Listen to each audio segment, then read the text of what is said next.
Hello, everybody, and welcome to our, 10th studio show on MXGP TV of the year. And we're past the halfway stage now in MXGP, the FIM Motocross World Championship. And on our studio show guests today, we have Brian Bogers from HSF Logistics Motorsport Team. We will have Max Nagl from Rockstar Energy Husqvarna Factory Racing. And Steve Dickson, who has two hats on at the moment. Of course, he's team manager for Monster Energy DRT Racing Kawasaki. And he's the promoter for the up-and-coming British Grand Prix at Matterley Basin in 2 weeks' time. But before we start, Lisa, we're in France, back to Saint-Jean-d'Angely, the first time in 2 years. You looking forward to it? Yeah, I think it's something about the atmosphere in France. The fans are just incredible, and it really helps sort of lift the mood and create the whole atmosphere, brings everyone together. So, yeah, I'm really looking forward to it. And we have great weather as well, not like those people in Paris that might be suffering from major rain floods and that kind of thing. But Brian Bogers, we'll talk to him in a moment. First timer on the show. You nervous? A little bit. It's a little bit nervous, but yeah, we used to it because we are racing, so it's good. Okay, well, we'll talk to Brian in a moment, but before we do, let's catch up with what happened 1 week ago. Here's some highlights from MXGP of Spain, Race 2, MX2.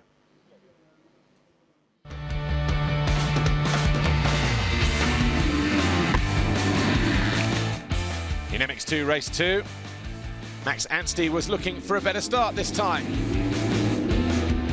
He got squeezed, though, going into turn 1. It was another foxhole shot for the 338 of David Herbertot. Didn't last long, though. Benoit Paturel found his way into the lead almost immediately.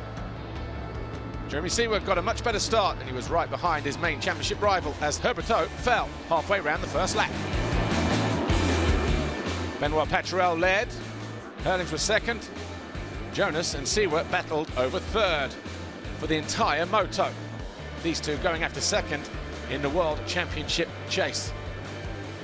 Seewer found his way through into third as Benoit Paturel looked comfortable leading, but for how much longer? Well, Jeffrey Hurlings at the start of lap 2 worked his way around the outside, and from there the bullet was never headed again, despite the obvious advances there from Paturel. He was having a great ride throughout the weekend. Dylan Ferrandis didn't make the best start. He was down in 10th, started to work his way through the field, but as he got onto the rear wheel of Tonkov, lost the front end, went down, picked himself back up, rejoined the race, and will eventually come home in 5th place. For the 91 of Seewer on the Suzuki and the 41 of Jonas. That battle going right the way down. 2/3 in, Jonas was back in third as Ferrandis found his way past the 59 of Tonkov to get himself into 5th in the closing stages of the race. Seewer wasn't done, and on the final lap had one last attempt. Threw it all away, though, handing third to Jonas. Paturel had a lonely ride in second on the Khmer Yamaha, and no one was a match for Jeffrey Hurlings, who was dominant again here, this time in Spain, picking up his second victory around this Talavera circuit. Hurlings, your overall winner, Paturel second, Jonas third. Jeffrey Hurlings now 122 points clear of Jeremy Seewer. Jonas third, Paturel fourth, Tonkov is 5th. But another great day at the office for Jeffrey Hurlings as we head to France.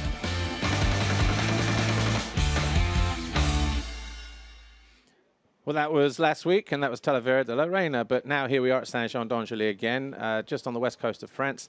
And Brian Bogers, HSF Logistics Motorsports, is with us now.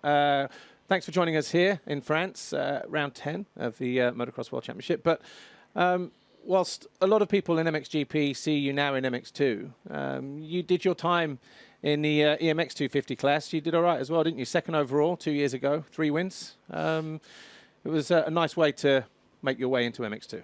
Yeah, that was a really difficult year in the EMX class because in the beginning I got some problems, but on the end I came back and got second with the same points as the leader. So, but yeah, then we make the step to the MX2 in the World Championship, and yeah, it's till now it's going well. We go every year better and better, and now I got in the beginning of the year some problems.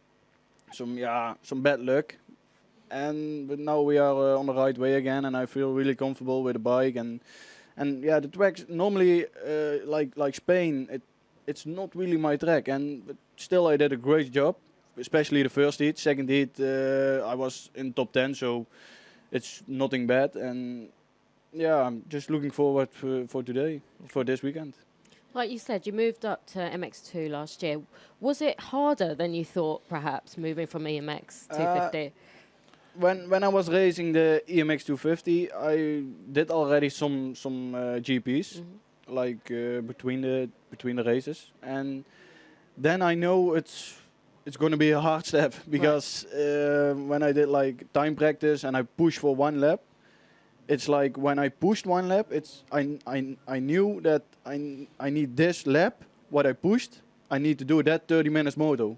It's because it's like in the GP, it's every lap pushing for harder, to go harder. And yeah, then you need to be physical, like really good, and yeah, the bikes need to be good. You need to be like the connection between the rider and the bike needs, just need to be really good. A lot more intense. Yes. Yeah. But didn't take you long though, did it? 5 GPs and Valkenswaard in last year you got 4th overall. Were you surprised how quickly you were able to finish in the top 5? that I was really surprised because it's my home GP, but still the rest was so fast, the other riders, and I didn't expect to be 6th in the first race. And then the second race I was again in 6th, but I think Fernandez got a few places back. So I was 5th and 4th overall, and I think, shit, I'm like next to the podium, and yeah, that it's a really good feeling. And then I just want to push harder and harder every weekend. Apologies for the expletive there. Yeah, like Paul said, Valkenswaard was your standout performance. Could you get to that level again, perhaps? I hope so, because we do now a really great job, and I think the bikes are better than last year. So I think we need to get to the top 5. So. But Valkenswaard this year was a little bit different, though, wasn't it? Not so fortunate. We have it here. Just tell us what happened. I think Max Anstey hit another rider, and then his front wheel goes in my way, and it was 1 second, and I hit him and I go over the bars, and I hit my shoulder on the ground. But first I didn't feel it because I pick up my bike and I think, shit, I need to go. And I go, and I was riding and my front wheel go like this. So I did my hand up for the mechanic to change the front wheel. And then I was in the pit lane, and then I feel the pain in my shoulder, but still I didn't know. And then I did I did like this with my arm, and I feel, oh shit, that wasn't good. Language, sorry. It wasn't good. And then, sorry. Yeah. and then I knew I should, to my mechanic, stop, it's done. And then I go and... but you missed 3 rounds, broken collarbone. But the last 2 or 3 GPs, the last 3 motos in particular, 4th, 5th, 8th, you've been running up front quite a lot. How does that set you up now for the rest of the year? Like last year, it was also in the middle of the year. I was doing good jobs, and I was like between the 5th and the 10th place every heat almost. But then on the end of the year, I don't know what happened, but I couldn't come again in the top 10. But with the last 3 races now, 4th, 5th, and 8th, things have been coming good for you at the moment, even though you missed 3 GPs. What I said, I feel really comfortable with the bike, and we still like be busy with the tuner and everything, and the suspension. So we make step by step, we make a better bike, and you see that's what you see in the results. Yeah, and especially last week in Spain, you're in 3rd at this point. Had Jonas and I think Patrell behind you. For someone who's new to MX2, when you're in that position for so long, what are you thinking now when you have these guys behind you? I didn't think about the guys behind me, just think like in front, because my trainer John van den Berg, he learned me like, don't look back, just go in front. And then I see I was a little bit closing like to Fernandez, and I think I'm closing to Fernandez, I need to go, but I didn't want to stress, because when you are in 3rd place, it's like complete new, and then you can go like stressing out, and you get arm bump, and so I didn't want to do that. I just want to do my own thing, and I did really good job. But then I got like 3-4 laps a little bit like not so good. And what I told, it's like you need to be like every lap pushing. And I got 3-4 bad laps, and then you see Jonas and Padrel pass me, and then I was in fourth, and then still, yeah. On the end, it was again, my speed was again okay, and yeah, but I'm happy with the fifth place. Well, we are almost out of time, but I think one quick time. Social media question for you, Brian, from Kono11 on Instagram. How important is reaching the whole shot line in a good place? He says. Yeah, if we go back to last weekend, you see the first heat, I got a really good start. I was in fifth. I go I think in 2 laps I go to third. And then you see when you are with the fastest guys, like in front, you can go with them. You see the lines, you see the speed, what they do, and then it's much more easy. Because second heat I got a little bit better start, not so good start. And then you see like it's hard to come back. And then, yeah, it's difficult to pass because everyone is so fast and everyone is pushing. So you need to wait for a mistake of the other rider, or you need to be like 2-3 seconds faster. Then it's more easy. Like Jeffrey, he can pass easier than like a rider like me who is like same speed. And then so the start is really important. Yeah. Okay, well, Kono11, hope that answers your question. But Brian, we are out of time with you. Thanks for joining us here. Brian Bogers of HSF Logistics Motorsport Team. Before we catch up with Max Nagl, though, here's what happened. Here's some highlights from MXGP of Spain, Race 2 highlights.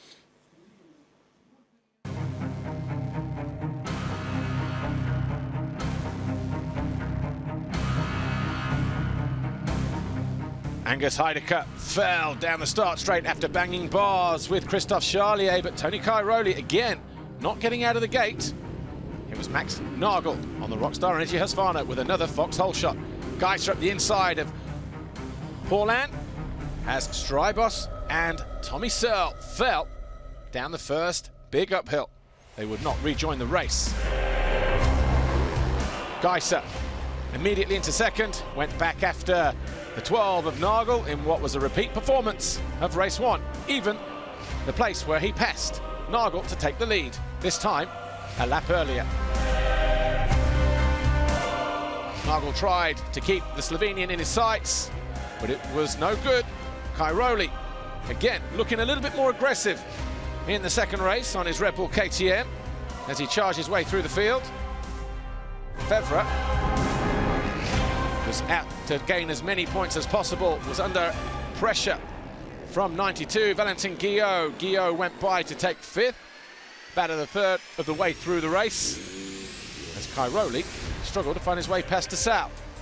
Those two fighting over 7th. Romain Fevre was in no mood for playing games. Geiser rode his luck on more than one occasion.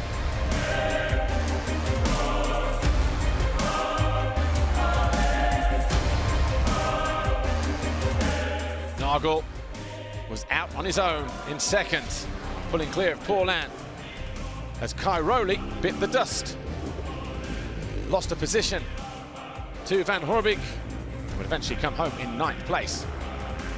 Fevre continued to harass the 92, the Khmer Yamaha of Guillot, and made this pass to get himself into 5th. Around about the halfway mark. Geiser was out on his own. Paulin was 3rd, Bobashev 4th, Fevre was 5th. Valentin Guillot fell and lost 2 places in the final couple of laps, eventually coming home in 8th behind Van Horbig. Another pass for Fevre, this time on Bobashev, got himself into 4th place with 3 laps to go. But Tim Geiser, silky smooth, just like he was in Qatar at the opening rounds, with a comfortable victory here, this time in Spain. Another place where he starts to dominate in 2016. Geiser, your overall winner. Nagl, 2nd overall. Paulin on the podium for the first time in 2016. And Geiser now has a 24-point advantage over Romain Fevre, who in turn is 23 points clear of Tony Cairoli as we head to Saint-Jean-d'Angely.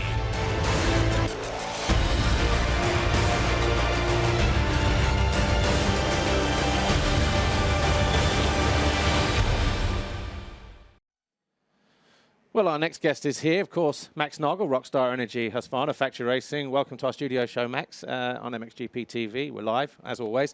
We'll get straight into it. You're lying fourth in the championship at the moment, 68 points behind Tim Geiser. This time last year, you were leading by 30 points.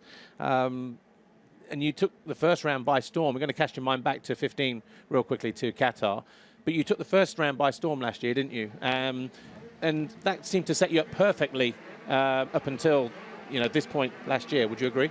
Yes, last year it started great, and this year is a bit different game, but we're still on a good position now. I mean, like you said, the points gap is quite big now to the first guys, but we still try to catch them.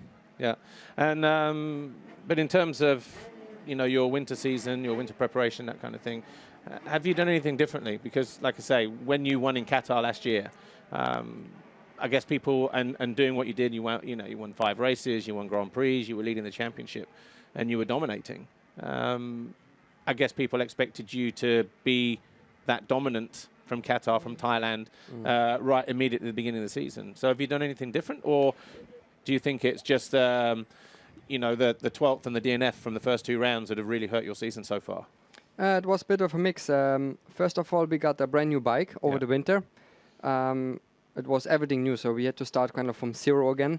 And for me, actually, it was quite difficult in the beginning to make the right or the good setup for me. So I was a bit struggling with it. I made some mistakes with the decisions for the setup. And also, I decided to start it a bit more calm this season because, it's always good if you can start immediately first, but we see what happened last year. Okay, there was some unlucky situation there, but it's difficult to keep that level, all season long. And so that I started a bit more calm, and now we try to improve and getting better every weekend. But would you say then, what were the problems in Thailand? Just a couple of mistakes. I think Qatar was a mistake. Second race in Thailand was a bike problem. Yes, the bike broke, but I had a little crash, and the radiator broke, and then the water went out, and it was so hot there, so the bike just started cooking without water. It's everything was melting, and this is just unluck then because there's nothing you can do. No. It's never easy, Max, to win in MXGP, but after Thailand, you took 3 podiums in a row, starting with a race win in Patagonia. Was that the confidence boost you needed at that moment, do you think? Yes, it was really important because, like I said, I was struggling in Qatar and Thailand, DNF. So it was really important to get the podiums. Yeah. And then especially we had 3 in a row. And also after I could make it even more. But then I always made the mistake in the second race, like had a bad start or a little crash. So then I always lost the podium because I always had a great first race, second place or third. So I'm really in the position to make a podium, but then finally, messed it up in the second heat. Yeah, and this was a great battle between you and Tony again, wasn't it, in that first race? It was almost like the return of the old guard, you and Tony battling and showing the young guns, Tim and Roman, the way round. Did it kind of feel like that at some points in this first race? Yes, like I said, the young MX2 guys coming up to our class and really they are so motivated and really aggressive, pushing hard. And then if you see the older guys, let's say, us battling in front and they're behind, it's great. It's like back in time, yeah. But a great moment winning that first race. It was great to win. But then you really, you're in a position, you say, okay, this weekend I can make it happen. I can win a GP or at least on a podium. But then always something can go wrong, and that happened there in the second race and then not on the podium. Was really disappointing. Tim and Roman have been making all the headlines so far this year, but last week 2 good starts for you meant 2 second places and second overall. Were you pleased with how it went in Spain? Yes, before Spain we had some testings. I got some new upgrades for the bike, what make it even better again on the start. It really worked out. I had 2 times the whole shot, and then I really tried to push hard and was leading in front of Tim, and I knew that he's there and that he will try to pass me immediately, of course. But I could stay for 3 laps in front, and then finally he passed because he's so aggressive for longer than we can go.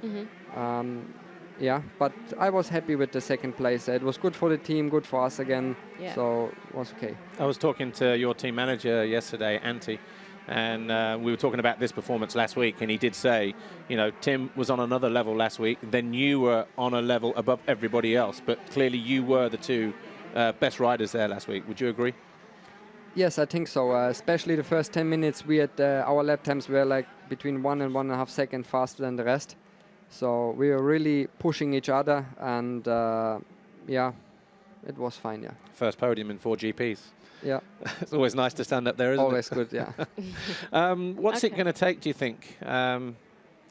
Like I say, you're 68 points behind Tim, but you've got Roman in there, Tony's in there. What's it going to take from you now for the rest of the season? After that performance last week, what's it going to take now from you to start pulling some important points back? Not just from Tim, because you've got other guys, other points to make up as well. Yeah, you need to have the good starts and be consistent. And for sure, our goal is to fight still for the title, at least for top 3, and that's still possible. So yeah, we keep on working. Okay, right. We've got a question on social media for you, Max. MX Justin on Instagram says, how much did nutritionists help to improve your health while dealing with serious injuries? And how are you feeling right now? Actually, not so good in the moment, but Right. like Teutschenthal already, many people don't know because I don't like to speak so much about, but Teutschenthal was really sick and just had to wipe with painkillers all the weekend. Was really tough, and even Arco was still struggling.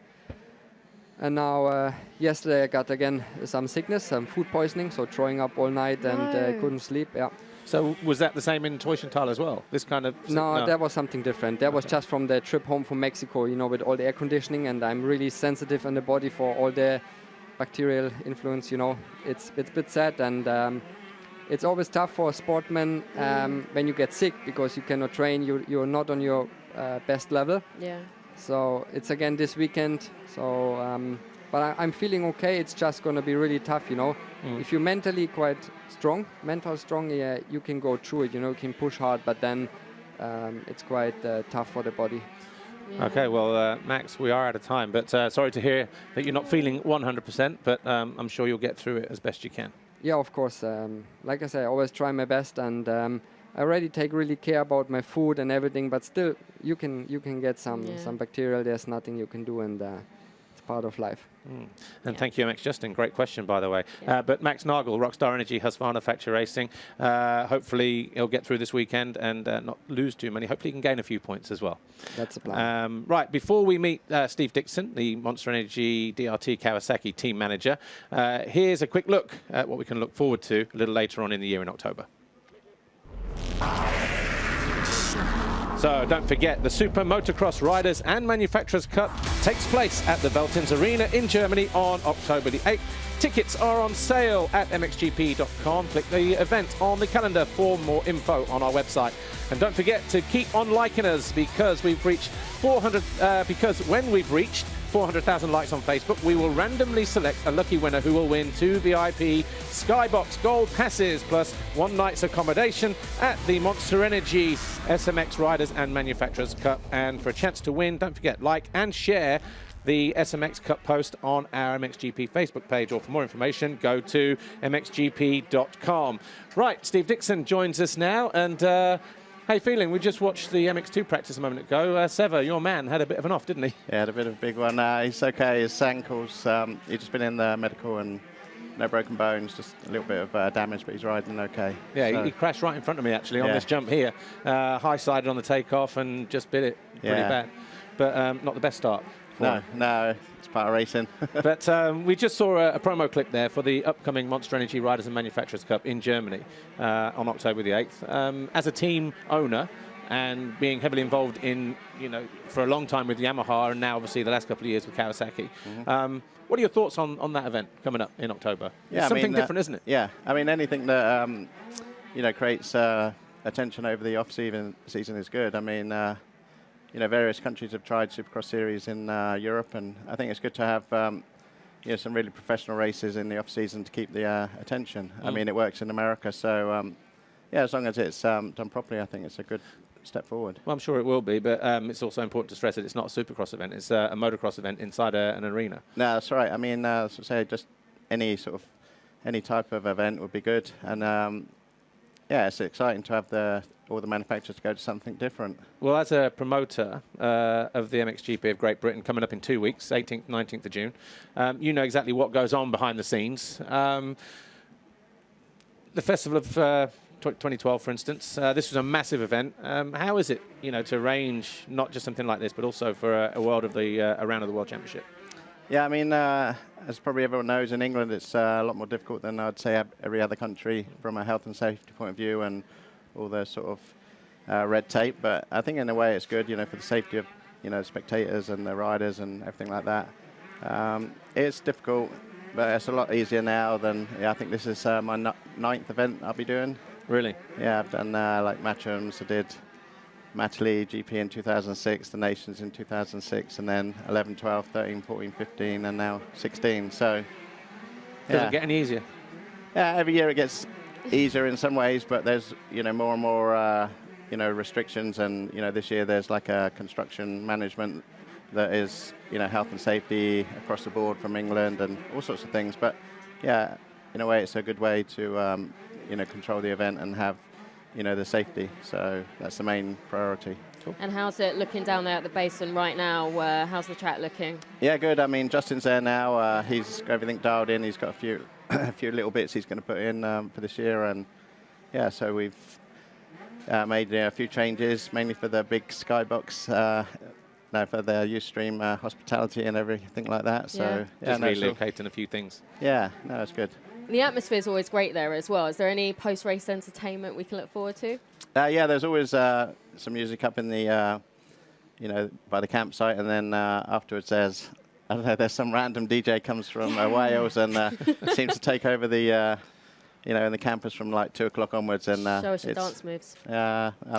Save them for the campsite. But it's good. It's always a good atmosphere in the GP. Cool. Well, obviously, we're looking forward to Matterley Basin in 2 weeks' time, 18th, 19th. Sure, tickets still available online, mxgp.com. You got your own website? BritMXGP.com, and you can get tickets straight from there, and also VIP tickets. I mean, as talking around the paddock, I mean, even talking to some older fans when we used to race, they've never seen the level so high for the amount of people that could actually win in MXGP. It's incredible, and especially with like Chad Reed coming over. You could pick anyone, even like Tommy, Gautier, Carrelli, all of them, guys, Beverer. It's just, you name it, and they can win it. Okay. Well, look, we've got about just under 2 minutes left. Let's talk riders real quick. Sever Bryakov, new to Monster Energy DRT this year. Some people said a brave signing, but he's already rewarded you with a podium in Leon. You must be pretty pleased with that. Yeah, no, that was fantastic. I mean, he's, he's a great rider, and, really happy to sort of be with us, and he's good fun, and he's forever trying. Yeah, that was a fantastic moment. But he has struggled to match his Leon form since, though. Why is that? To be honest, and I've said this to him, especially straight away in Latvia, he's got the speed. I think, maybe a lot of riders can sort of, think about this. I think he just put too much pressure on himself. Once you are up there, and you've done it once, you expect to be in that position, and you almost take it for granted that's where you should be. So anything less than that becomes negative, and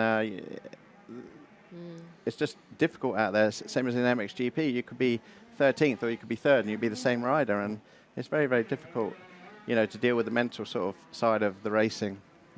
Well, talking about MXGP, what about Tommy Searle? Things looked so promising at the start of the year. He had good speed, good confidence at the British rounds. You brought that into the first couple of World Championship rounds. But then it's just kind of fallen by the wayside a little bit, hasn't it? Just been a bit unlucky with crash and injuries. Yeah, I mean, basically in qualifying he's been top 3 in the last 5 GPs. So the speed's always there at all the different tracks. I don't know whether he's attracting trouble or, maybe just after the last couple of years of injuries, I think maybe there's a little bit of hesitancy there, and it just gets him involved in crashes, and then then it's a struggle. But if he gets a good start, and then he can really be up there. He's he's a determined guy, and he works hard, and he's still only young, 26, so he can be back there this year still, definitely. All right, well, hopefully a good result here this weekend will put him in good stead for Matterley in 2 weeks' time. But Steve Dickson, Monster Energy DRT Kawasaki and promoter of the upcoming British Grand Prix at Matterley Basin on the 18th and 19th of June. Thanks for joining us here this weekend at Saint-Jean-d'Angely, round 10. Thanks, Lisa. And thanks for joining us on our MXGP TV studio show this week. We've got all the action coming up today with 125s, European 250s. Of course, we've got women and all the usual from MX2, MXGP qualifying race. Of course, you can watch everything live with us tomorrow as well. So we'll look forward to seeing you then. And otherwise, we'll see you in Matterley Basin in 2 weeks' time. Thanks for watching. See you then. Bye.